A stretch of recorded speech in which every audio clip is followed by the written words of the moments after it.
Hello बच्चों, मैं शिवम चौहान अपने YouTube channel Shivam physics classes पर आपका बहुत बहुत स्वागत करता हूं। बेटा, हम करा रहे हैं फिजिक्स का क्रैश कोर्स और इसमें हमारा चल रहा है चैप्टर नंबर 6 वैद्युत परिपथ। बच्चों, इस पार्ट की सारी समरी मैंने आपको याद करा दी है। साथ ही 1 अंक वाले अति लघु प्रश्न भी हम याद कर चुके हैं। 2 अंक और 3 अंक वाले सारे डेरिवेशन, किरचॉफ के नियम, व्हीटस्टोन सेतु, विभव मापी का सिद्धांत, रचना, कार्यविधि सब हम इससे पिछले वीडियोज में कवर कर चुके हैं। आज हम करेंगे इस पार्ट के न्यूमेरिकल क्वेश्चंस। बच्चों, ये जो न्यूमेरिकल हैं इस चैप्टर के, इनमें से एक न्यूमेरिकल आपके बोर्ड एग्जाम में जरूर पूछा जाएगा। और ध्यान दीजिए, ये न्यूमेरिकल बोर्ड एग्जाम के साथ साथ कभी सभी कॉम्पिटिटिव एग्जाम के लिए बहुत इंपॉर्टेंट है। ठीक है बेटा, तो आइए शुरुआत करते हैं चैप्टर नंबर 6 सरल परिपथ अथवा वैद्युत परिपथ के न्यूमेरिकल क्वेश्चन। देखिए बच्चों, क्वेश्चन नंबर 1 देखेंगे। क्वेश्चन 1 है बच्चों, किसी वैद्युत परिपथ में 2 एम्पीयर की धारा 5 मिनट तक प्रवाहित करने पर 2 एम्पीयर की धारा I बराबर 2 एम्पीयर की धारा T बराबर 5 मिनट। तो बेटा पहला हमारा काम, ये जो मिनट दिया है इसको सेकंड बनाइए। 5 गुना 1 मिनट में होते हैं 60 सेकंड, तो ये हो जाएंगे 60 पंजा 300 अर्थात 300 सेकंड। ठीक है, सेकंड बना दिया। तक प्रवाहित करने पर सेल द्वारा 1200 जूल कार्य होता है। कार्य को लिखते हैं बेटा W से। W बराबर 1200 जूल कार्य हुआ। तो ये कह रहा है सेल का विद्युत वाहक बल कितना होगा। विद्युत वाहक बल, इलेक्ट्रोमोटिव फोर्स, इसको हम लिखते हैं E से। बेटा E का फॉर्मूला याद होना चाहिए। E बराबर होता है W/Q। और मैंने आपको समरी में याद कराया था, Q को हम लिख देते हैं, अगर Q ना दिया हो तो Q बराबर IT। यहां पर रख दो बेटा, तो ये हो जाएगा E बराबर W/Q के रिप्लेस IT हमने रख दिया। और अब बस वैल्यू रख दीजिए। E बराबर W का मान 1200 जूल दिया है बेटे, I की वैल्यू 2 एम्पियर और T की वैल्यू 300 सेकंड। अब 300 है ना, 300 से कट जाएगा 4 बार, 300 चौका 1200 और 2 से कट जाएगा 2 बार, 2 दूने 4। तो E बराबर आ गया बच्चों 2 वोल्ट। ठीक है, तो सेल का विद्युत वाहक बल कितना होगा, 2 वोल्ट। तो इस टाइप के क्वेश्चन तो बहुत सिंपल है, ये तो आप चुटकियों में कर देंगे। अब आगे देखते हैं बच्चों, क्वेश्चन नंबर 2 है, खुले परिपथ में सेल की प्लेटों के बीच का विभवांतर 1.5 वोल्ट है। खुले परिपथ का मतलब क्या होता है बच्चों, खुला परिपथ। तो खुला परिपथ होता है बच्चों ऐसा परिपथ जिस पर कोई भी लोड ना हो। कोई लोड ना हो मतलब जो सेल की जो टोटल वोल्टेज है वो कहीं पर भी लॉस ना हो रही हो, तो उसे खुला परिपथ बोला जाता है। तो खुले परिपथ में बच्चों कहा है सेल की प्लेटों के बीच का विभवांतर 1.5 वोल्ट है। तो याद रखना, खुले परिपथ में जब सेल का विभवांतर देगा, सेल का विभवांतर अर्थात प्लेटों का विभवांतर, इसको हम लिखेंगे E से। किससे लिखेंगे, E से। बहुत से बच्चे सोचते हैं विभवांतर तो V होता है, वे बिल्कुल सही सोचते हैं, विभवांतर V ही होता है, लेकिन यहां पर कहा है खुला परिपथ। तो खुला परिपथ अर्थात जो सेल का नेट वोल्टेज है वो कहीं पर भी लॉस नहीं हो रहा है, अर्थात टोटल वोल्टेज सेल का जितना अपना है वो ही लिखा जाता है खुले परिपथ के लिए। तो E बराबर होगा, ये दिया है आपको 1.5 वोल्ट। ठीक है बच्चों, ये खुले परिपथ का वोल्टेज हो गया। अब कहा है इस सेल को 2 ओम से जोड़ने पर, मतलब जब कोई प्रतिरोध जोड़ दिया, मैंने बताया जब कोई लोड नहीं है, लोड मतलब कोई प्रतिरोध नहीं जुड़ा है, तो सेल का विभवांतर मतलब विद्युत वाहक बल। और जैसे ही प्रतिरोध जोड़ा, लोड प्रतिरोध जोड़ने पर, लोड प्रतिरोध बड़ा R जोड़ने पर जो विभवांतर होगा उसको अब E से नहीं लिखेंगे, बल्कि इसको अब लिखेंगे V से। तो ये ही मेन बात है इस सवाल में, खुले परिपथ का विभवांतर बड़े E से लिखना है और जब कोई प्रतिरोध जोड़ दे तब विभवांतर आपको V से लिखना है। और इसकी वैल्यू दी है बच्चों 1.2 वोल्ट हो जाता है। ठीक है, अब ये कहा है वैद्युत परिपथ बनाकर सेल का आंतरिक प्रतिरोध, एक तो छोटा r निकालना है बच्चों, आंतरिक प्रतिरोध को लिखते हैं हम स्मॉल r से। और 2 ओम प्रतिरोध में धारा, 2 ओम जो बड़ा R जोड़ा, ये बड़ा R इसका मान कितना दिया है 2 ओम। ठीक है, बड़े R का मान 2 ओम, तो 2 ओम में धारा, ये 2 पार्ट है बच्चों।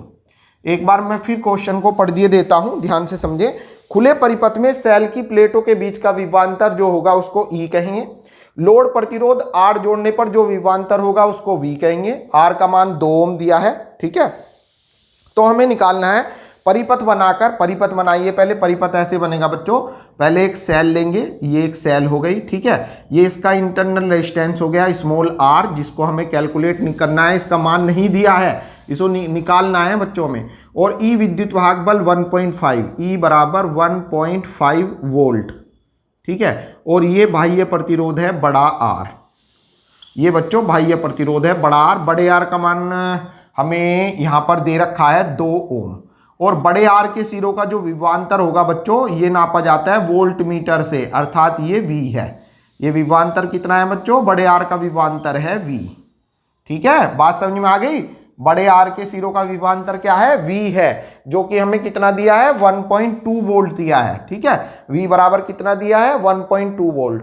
और E कितना दिया है? 1.5 वोल्ट, ठीक। तो छोटा r निकालना है, तो ये तो बन गया परिपथ। परिपथ बनाने का ही 1 नंबर मिल जाएगा। फिर छोटा r, छोटे r निकालना है। जब ध्यान दीजिए, अगर छोटा r देकर बड़ा r पूछे या बड़ा r देकर छोटा r पूछे, तो इनमें संबंध सूत्र लगा दो। संबंध सूत्र होता है छोटा r बराबर बड़ा R E upon V minus 1। कहां से आया? मैंने आपको याद करा रखा है। इसी पाठ का जो पहला वीडियो पढ़ाया था, उसमें पहले वीडियो में पूरे पाठ की समरी याद करा दी थी, और समरी इस टाइप से याद करी थी जिससे आपकी डेफिनेशन भी याद होती चली जाए। तो आप पहली वीडियो जरूर देख लें। अब छोटा r बराबर बड़ा R E upon V minus 1। अब वैल्यू रखिए, छोटा r बराबर बड़े R की वैल्यू बच्चों 2 ओम, E विद्युत वाहक बल 1.5, V टर्मिनल विभवांतर 1.2 और -1। अब इसे सोल्व करेंगे बेटा, यहां कर रहा हूं मैं। तो छोटा r बराबर 2 तो जू का तू रहेगा, और यहां पर देखिए इसका लघुत्तम आ जाएगा 1.2। लघुत्तम कितना आ गया? 1.2। इसकी इधर करेंगे 1.5 माइनस 1.2, ठीक है। लघुत्तम आ गया 1.2, 1.2 की 1 में हुई 1.2, तो 1.5 माइनस 1.2, अर्थात ये हो गया छोटा r बराबर 2 गुना 1.5 में से 1.2 गया 0.3 अपॉन 1.2। इस पॉइंट से ये पॉइंट खत्म, 3 एकम 3, 3 चौक 12, 2 एकम 2, 2 दूनी 4, अर्थात छोटा r बराबर आ गया 1/2, या छोटा r बराबर 0.5 ओम। तो बच्चों इस परिपथ का आंतरिक प्रतिरोध कितना होगा? इस परिपथ का आंतरिक प्रतिरोध होगा 0.5 ओम। तो बताइए समझ में आया?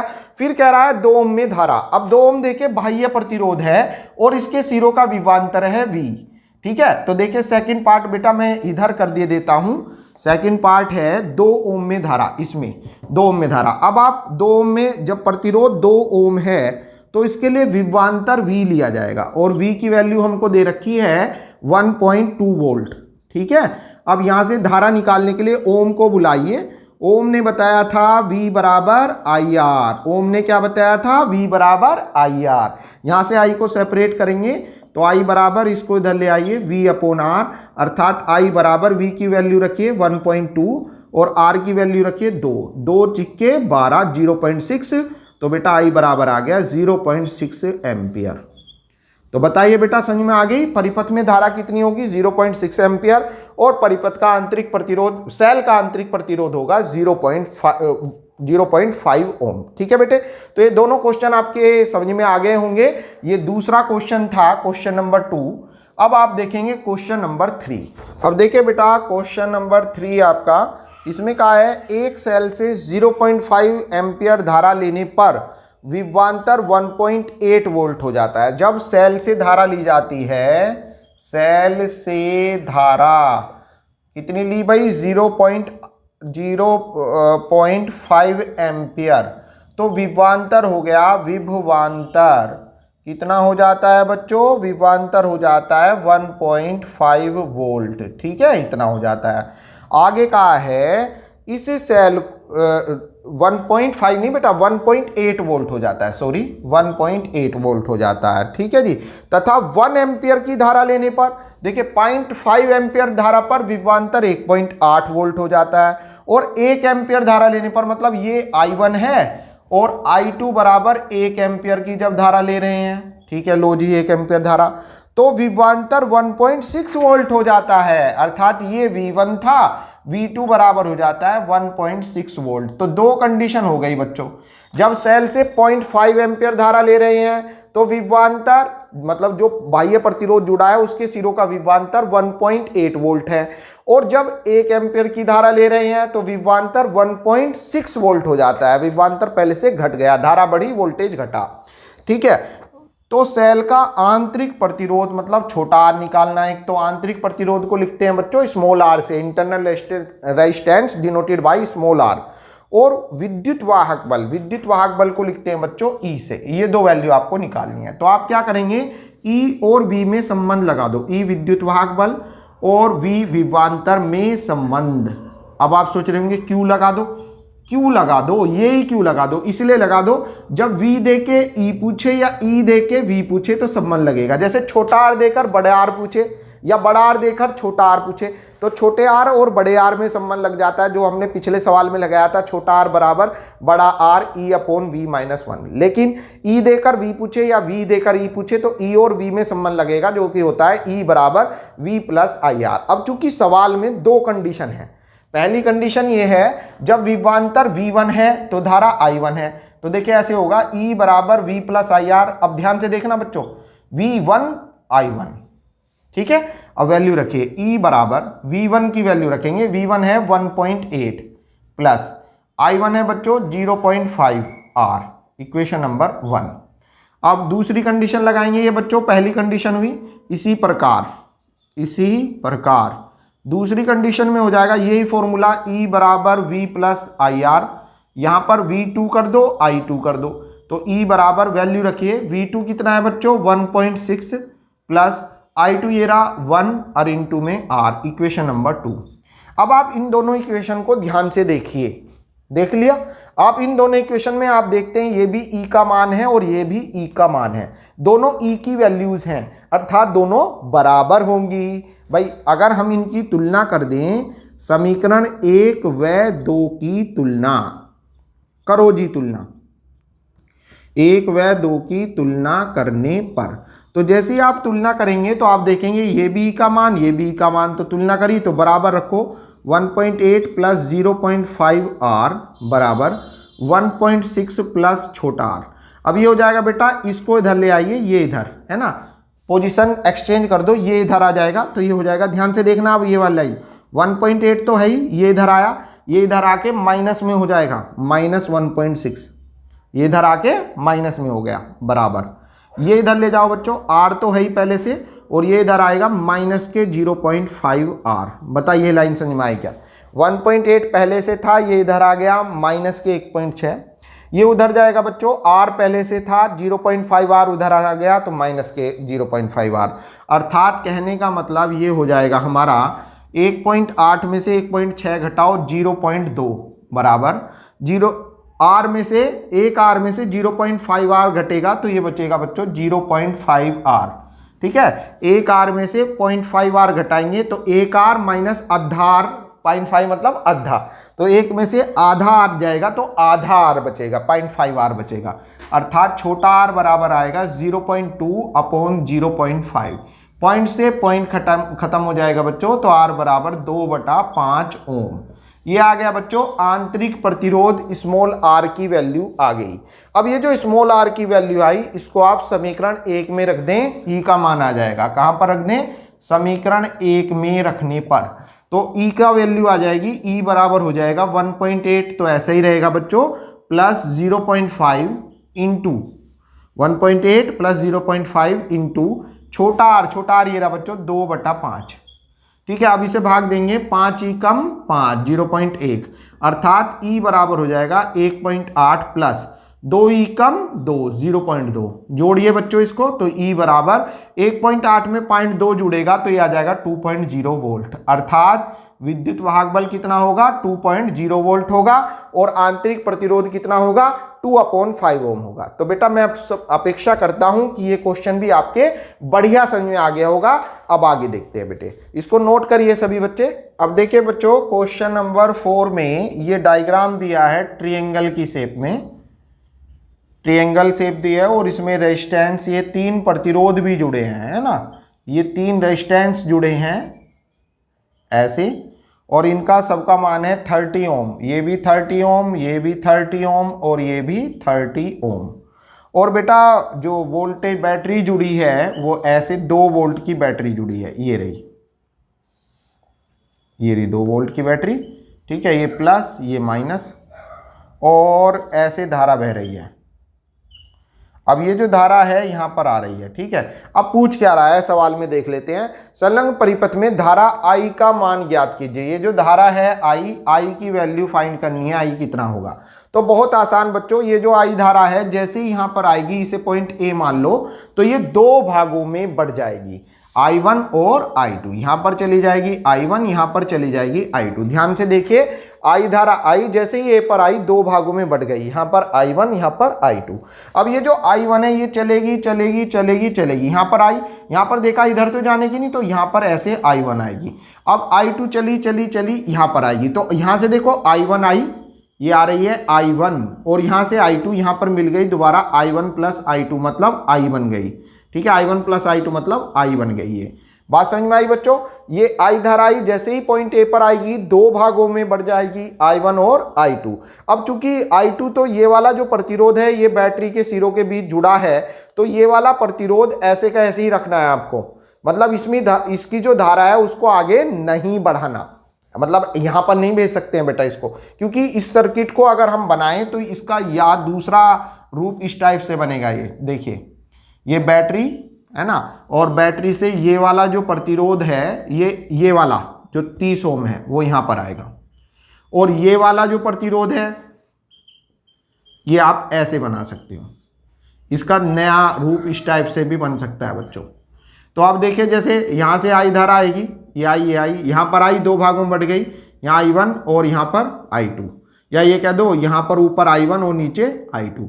तो इन दोनों में तो रहेगी I1 और इसमें रहेगी I2। तो ये इस सर्किट को आप ऐसे भी बना सकते हैं, ये भी दोनों एक ही हैं बच्चों, ऐसे बना लो या ऐसे बना लो। अब देखिए, इसमें आप देखेंगे बच्चों ये वाला और ये वाला कौन से क्रम में होगा, क्योंकि दोनों में धारा समान है। जब धारा समान होती है, धारा इक्वल जब होती है, तो वे होते हैं सीरीज क्रम में, सीरीज में, ठीक है, श्रेणी क्रम में। इन सीरीज प्रोसेस ये श्रेणी क्रिया हो जाएगी R1 R2, और इसे सबसे लास्ट में लेंगे R3। तो आप क्या करेंगे बच्चों, R1 एंड R2 कौन से क्रम में है, श्रेणी में है। क्यों है बच्चों ये श्रेणी में, इसलिए है ये श्रेणी में क्योंकि दोनों में धारा समान है, दोनों में एक ही धारा बह रही है। तो R फर्स्ट बराबर R1 प्लस R2, कहने का मतलब R फर्स्ट बराबर 30 प्लस 30 मतलब 60 ओम आ गया। बताओ बच्चों समझ में आ गया क्या। ये दोनों श्रेणी में हो जाएंगे क्योंकि इन दोनों में धारा समान है। तो ये हो गया R1 प्लस R2 मतलब 30 प्लस 30 बराबर 60 ओम। अब ये जो आया बच्चों R फर्स्ट व तीसरा R3 का कौन सा क्रम है, समांतर है। तो ये हो जाएगा, इनका समांतर लीजिए तो 1/R सेकंड बराबर 1/60 प्लस 1/30। एलसीएम क्या आ गया बच्चों, 60, 60 ही कम 60, 30 दूनी 60, 3/60, 3 ही कम 3, 3 से कट गया 20 बार, तो 1/R सेकंड बराबर 1/20। तो R सेकंड बराबर आ गया कितना, 20 ओम। ये बच्चों कुल प्रतिरोध आ गया। कैसे करा फिर सुनिए, ये और ये मतलब R1 और R2 श्रेणी 60 आ गया। अब जो आया ये R1 R2 का 60, इसे बोलेंगे R फर्स्ट बराबर 60। अब ये जो आया R फर्स्ट, ये इसके साथ R3 के साथ कौन से क्रम में हो जाएगा, समांतर क्रम में। तो R फर्स्ट और R3 का समांतर 1/60 प्लस 1/30, एलसीएम 60, 60 ही कम 60, 30 दूनी 60, 3/60 और 3 ही कम 3, 3 से 20 या 60, तो 1/20 अर्थात 20 ओम। ये इस पूरे परिपथ का कुल प्रतिरोध आ गया। हमसे प्रतिरोध नहीं पूछा है बेटा, हमसे पूछी है धारा, तो इसलिए धारा हो जाएगी, धारा का फॉर्मूला होता है I बराबर V/R, है ना। तो ये हो जाएगा बच्चों I बराबर, वैल्यू रखिए, V कितनी दी है बच्चों 2 वोल्ट, और R कितना आया हमारा 20 ओम, ठीक है। तो I बराबर 2/20 अर्थात 0 पॉइंट लगाकर यहां पर 0 हो जाएगी, 20 हो जाएगा ये, और 20 ही कम 20, 0.1 एम्पियर। बताओ बच्चों समझ में आ गया आपके। अर्थात परिपथ में कितनी धारा प्रवाहित होगी, 0.1 एम्पियर की धारा प्रवाहित होगी, ठीक है बेटा।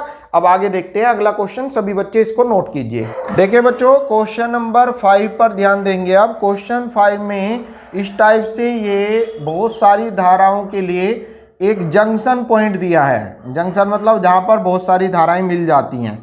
यहाँ पर 3 एम्पियर धारा दी है जो कि संधि की ओर आ रही है, 10 एम्पियर धारा संधि से दूर भाग रही है, 4 एम्पियर धारा संधि की ओर आ रही है, 6 एम्पियर धारा संधि की ओर आ रही है और I जो है ये दूर जा रही है। अब इसमें आपसे कहा है निम्नांकित चित्र में I की वैल्यू ज्ञात कीजिए, I बराबर क्वेश्चन मार्क।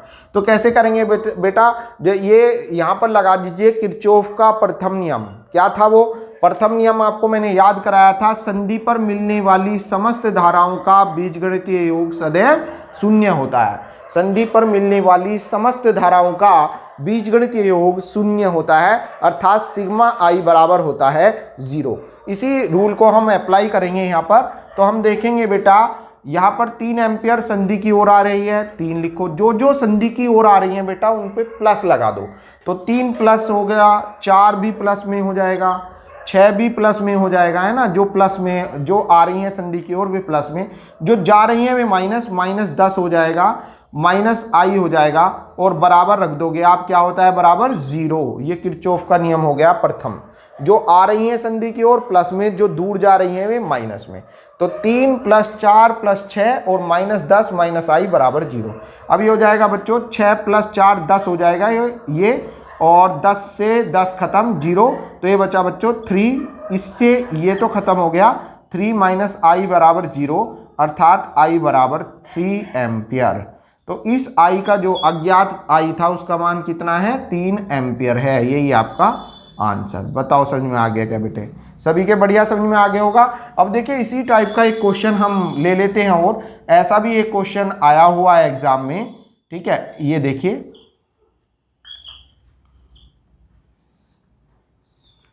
ऐसे मान लीजिए ये क्वेश्चन आपका एग्जाम में आ जाता है। अब इसमें ही यहां पर दिया है 2 एम्पियर, ठीक है, यहां पर दिया है 3 एम्पियर, और यहां पर दिया है 1 एम्पियर, और यहां दिया है I, ठीक है। और फिर आगे चले बच्चों, यहां पर दिया है 3 एम्पियर, I1 कह दो इसको। फिर यहां पर दिया है 3 एम्पियर, फिर यहां दिया है 5 एम्पियर, और फिर यहां दिया है I2, ठीक है बच्चों। और फिर आगे चले बेटा, यहाँ पर दिया है मान लीजिए 6 एम्पियर, और यहाँ दिया है I3। अब मान लीजिए I3 की वैल्यू पूछ लेता है, I3 बराबर क्या होगा। तो ये कैसे करेंगे आप, I3 की वैल्यू कैसे निकालें? तो बेटा ये निकालने के लिए आपको क्या करना होगा, संधि देख लो यहाँ पर कितनी संधि हैं। आपने देखा 3 संधि हैं, 1 2 3। कितनी संधियां हैं? 3 संधियां हैं इसमें। तो पहले संधि इसको मान ले फर्स्ट, इसको संधि सेकंड, इसको संधि थर्ड, और अलग अलग संधियों के लिए निकालते चलें। पहले हम चलते हैं संधि फर्स्ट की ओर। संधि फर्स्ट पर आए, हमने देखा संधि फर्स्ट की ओर कितनी धाराएं आ रही हैं? 1 धारा इसकी ओर आ रही है, दूसरी 2 धाराएं आ रही हैं, और 2 इससे दूर जा रही हैं। अभी बताया था पिछले क्वेश्चन में, इसमें जो धाराएं आ रही हैं वे प्लस में, जो जा रही हैं वे माइनस में। तो हमने देखा बच्चों 2 आ रही है प्लस कर दो, 3 आ रही है प्लस कर दो, -1 -I1, और बराबर में क्या होगा 0। समीशन ऑफ I बराबर 0, ठीक है। बराबर में 0 ही रखना है, क्योंकि सूत्र कह रहा है संधि की ओर आने वाली धाराओं का योग माइनस संधि से दूर जाने वाली धाराओं का योग बराबर होता है 0। या ये कह दो संधि की ओर आने वाली धाराओं का योग बराबर होता है संधि से दूर जाने वाली धाराओं का योग, ठीक है बच्चों। तो 2 + 3 किया हमने, और -1 हो गया क्योंकि ये जा रही है और I1 भी जा रही है। तो बेटा ये हो जाएगा 2 और 3 5, 5 में से 1 गया 4, तो ये बचा 4 - I1 बराबर 0, अर्थात I1 बराबर आ गया 4 एम्पियर। लो जी, I1 की वैल्यू आपकी आ गई है कितनी? 4 एम्पियर। I1 आ गया 4 एम्पियर। अब आते हैं हम संधि सेकंड पर। अब आते हैं हम संधि सेकंड की ओर। संधि सेकंड ये रही बेटा। संधि सेकंड में आए तो संधि सेकंड में देखा हमने बच्चों, जो धारा इसकी ओर आ रही हैं वे प्लस कर दो, जो दूर जा रही हैं वे माइनस कर दो।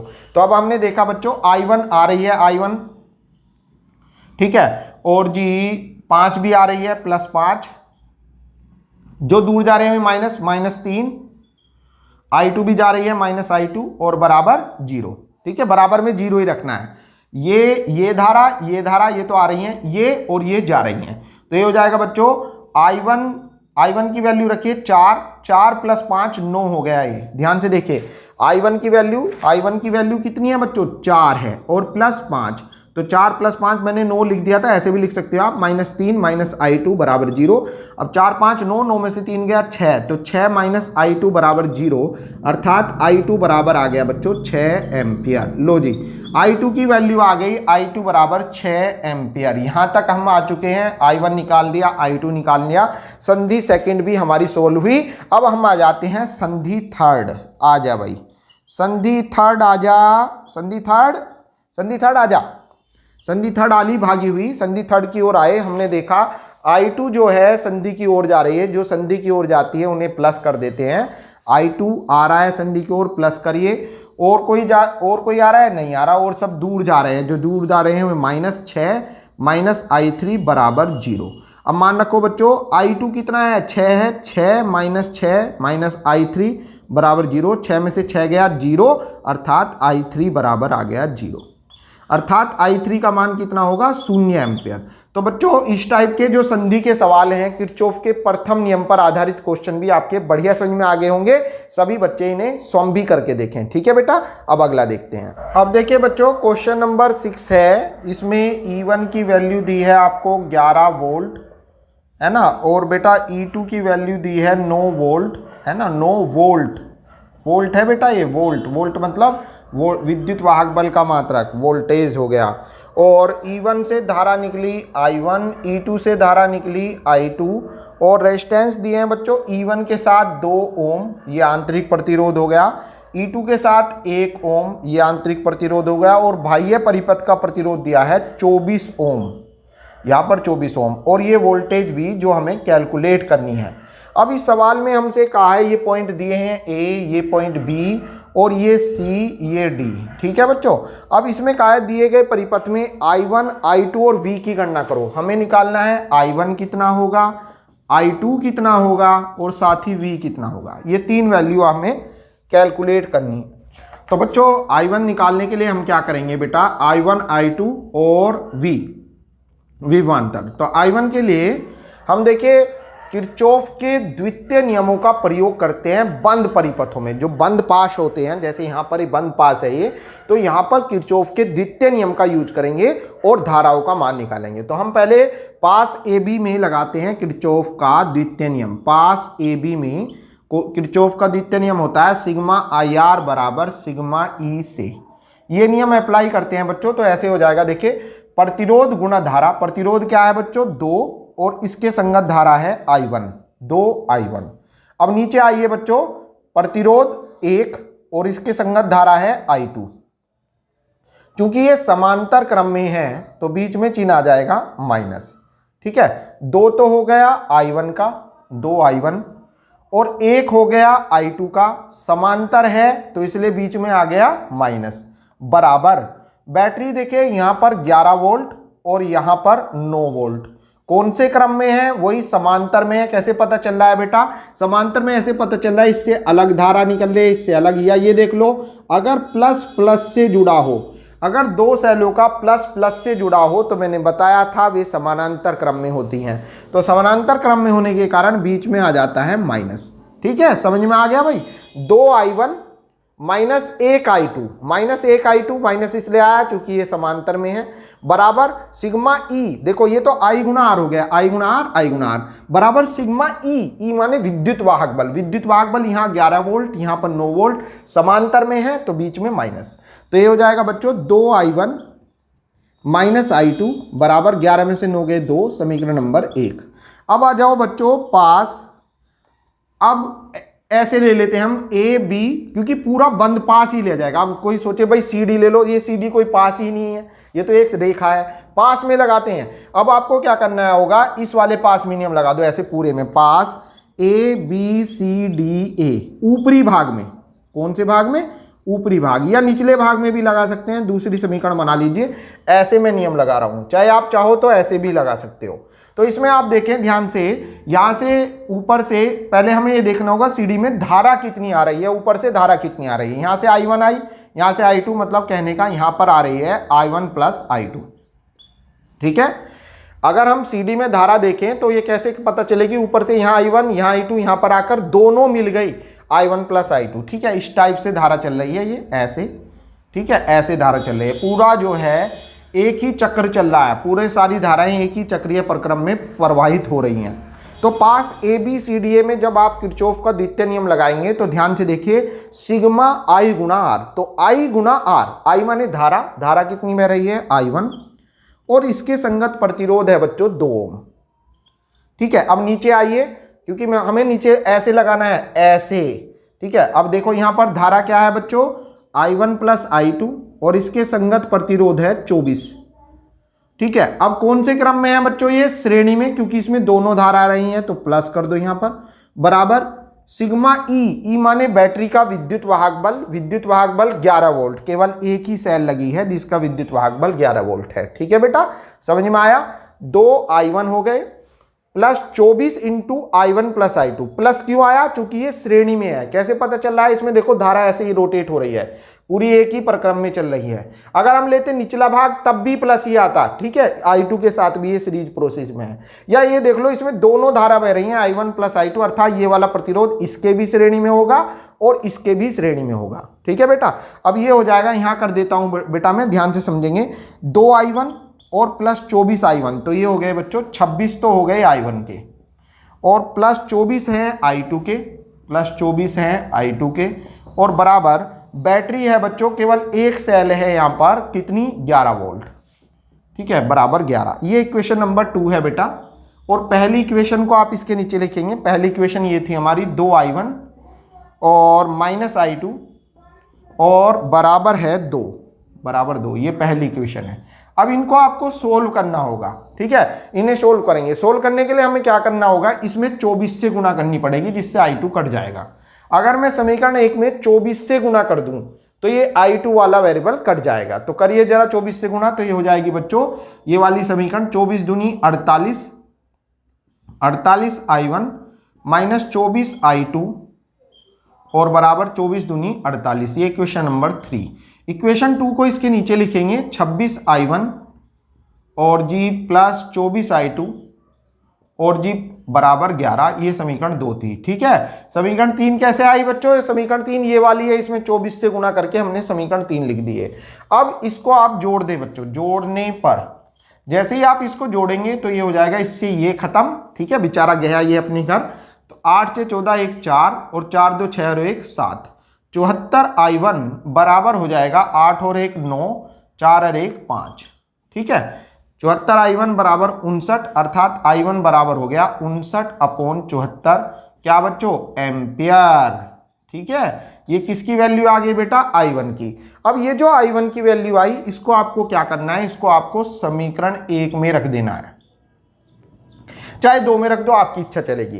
तो हम 1 में रख देते हैं। समीकरण 1 थी हमारी 2 I1 माइनस I2 बराबर 2, ये थी ना बच्चों। अब इसमें 2 I1 ये रहा 59/74 माइनस I2 बराबर 2, ठीक है। तो ये हो जाएगा बच्चों, 2 से काटिए, 2 तिया 6, 1 बचा, 2 सत्ते 14, 59/37 और जी माइनस I2 है ना।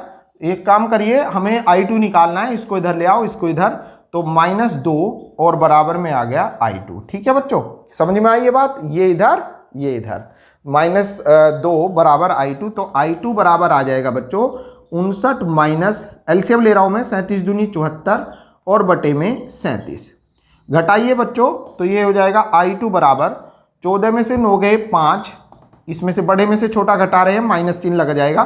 14 में से 9 गए 5, यहाँ बचे 6, 6 में से 5 गया 1, तो माइनस के 15/37, ये बच्चों I2 का मान आ गया, ठीक है। ये I2 आ गया, I1 भी आ गई 59/74 एम्पियर, एक आंसर, और I2 भी आ गया माइनस के 15/37 एम्पियर, दूसरा आंसर। अगर पूछे I1 प्लस I2 तो हमें क्या करना होगा, दोनों को जोड़ दो, और क्या करना होगा, ठीक है। तो हम बेटा इसको मिटाना पड़ेगा मुझे, पहले आप इसको नोट करिए सभी बच्चे, फिर मैं इसको मिटा के जब। अब देखिए बच्चों, V की वैल्यू कैसे निकालेंगे। V विभवांतर का सूत्र होता है V बराबर IR। किसका नियम है बेटा, ये ओम का नियम। तो V बराबर हो जाएगा, I की रिप्लेस I1 प्लस I2 हो जाएगा, और R की रिप्लेस आप रख देंगे 24 ओम, इसमें पूछा है ना, तो 24। अब ये हो जाएगा v is equal to I1 की वैल्यू रखिए 59/74 और प्लस I2 माइनस का है 15/37, ठीक है, और गुना में 24। अब आपको क्या करना होगा, v बराबर एलसीएम ले लेते हैं, 74 एलसीएम आ गया, ऊपर हो गया 59 और माइनस ये हो जाएगा बेटा 37 दूनी 74, 37 दूनी 74 और 15 दूनी 30 और गुना में आ गया बच्चों 24। अब ये हो जाएगा बेटा, घटाइए इसको, v बराबर 59 में से 30 गए तो ये बचेंगे 29/74 और गुना में 24। काट दीजिए बेटा इसको, ये कट जाएगा आपका 2 से 12 बार और ये कट जाएगा 2 से 37 बार, अर्थात v बराबर आ गया कितना, 12 की गुना कर लो, 12 निम्मा 108, 12 निम्मा 108, 10 हासिल के और 8 आ गया, 12 दूनी 24 और 10 34, 348 और बटे में 37, ठीक है। यही आप इसको चाहे भाग दे दो, भाग देकर जो आएगा उसे काट के लिख देंगे। इतना विभवांतर होगा किसके सिरों के बीच, 24 ओम के बीच। तो बेटा ये क्वेश्चन भी आपके बढ़िया समझ में आ गया होगा। अब देखिए इससे आगे के जो क्वेश्चन हैं वे हम इससे अगले वीडियो में लेंगे बेटा। इन सभी क्वेश्चनों को आप एक बार और अपने आप भी करके देख लें, ठीक है। जो क्रैश कोर्स के नोट्स हैं उनमें ये सारे न्यूमेरिकल आपको मिलेंगे, तो वहां से इनको स्वयं भी करके देखें, ठीक है। तो इस क्वेश्चन को भी नोट करिए। आज के लिए इतना ही बहुत है। Thank you so much.